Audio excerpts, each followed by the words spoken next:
দক্ষিণ এশিয়ার কূটনীতিতে বরাবরই নিজের স্বার্থ সংরক্ষণে সচেতন থাকে ভারত। আঞ্চলিক পরাশক্তি হিসেবে যে কোনো দেশের নির্বাচন ও রাজনীতিতে থাকে দেশটির নিজস্ব অবস্থান। তেমনি শ্রীলঙ্কার রাজনীতিতেও স্বার্থ আছে ভারতের। আগামী ২১ সেপ্টেম্বর শ্রীলঙ্কার প্রেসিডেন্ট নির্বাচন। ভারতের খুব কাছাকাছি দ্বীপরাষ্ট্র হয়, সেখানে নয়াদিল্লির কৌশলগত স্বার্থ বেশ গুরুত্ব রাখে। আঞ্চলিক ভূ রাজনীতিতে কলম্বো নির্বাচনে নয়াদিল্লির স্বার্থে নানা দিক নিয়ে বিস্তারিত থাকছে ডেস্ক রিপোর্টে। ভারত মহাসাগরীয় অঞ্চলে দক্ষিণ ভারতের বেশ কাছাকাছি অবস্থান করে শ্রীলঙ্কা। ভৌগোলিক অবস্থান ছাড়াও দুই দেশের মধ্যে রয়েছে ভাষা ও সাংস্কৃতিক মেলবন্ধন। উভয় দেশেই রয়েছে তামিল জনগোষ্ঠী। এছাড়া দক্ষিণ ভারতে রয়েছে ভারতের গুরুত্বপূর্ণ কিছু নিরাপত্তা ও বিজ্ঞান গবেষণা বিষয়ক প্রতিষ্ঠান। যমুনা স্মার্ট রেফ্রিজারেটর, স্মার্ট লাইফে স্মার্ট রেফ্রিজারেটর।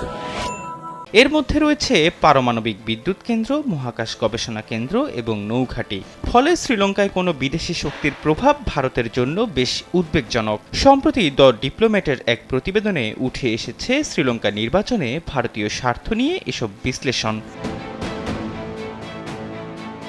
প্রতিবেদনে বলা হয়, অনুষ্ঠিতব্য প্রেসিডেন্ট নির্বাচনে সাজিদ প্রেমাদাসাকে ভারত সমর্থন দিচ্ছে। প্রেমাদাসার দল যে শুধু অতিমাত্রায় ভারতপন্থী এমন নয়, একই সঙ্গে তারা সংবিধানের ১৩তম সংশোধনী বাস্তবায়নে প্রতিশ্রুতিবদ্ধ। সেখানে বলা হয়, গত ১.৫ দশক ধরে চীনকে বহিঃশক্তি হিসেবে দেখে আসছে ভারত। ফলে যে বা যারা চীনের প্রভাব বিস্তারের সমালোচনা করছেন বা বিরোধিতা করছেন তাদেরকেই সমর্থন দিচ্ছে ভারত।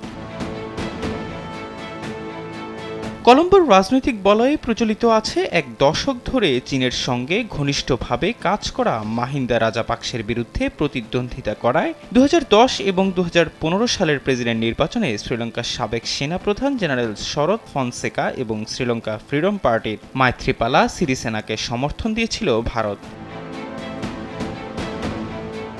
এবারের নির্বাচনে যেসব প্রার্থীর প্রেসিডেন্ট হিসেবে জয়ী হওয়ার সম্ভাবনা রয়েছে তাদের মধ্যে অন্যতম ন্যাশনাল পিপলস পাওয়ারের অনুরা কুমারা দিশানায়াকে, সামাগি জন বালেওয়াগ্গা পার্টির বিরোধী দলীয় নেতা সাজিদ প্রেমাদাসা। এদের মধ্যে দিশানায়াকে পছন্দ করে চীন।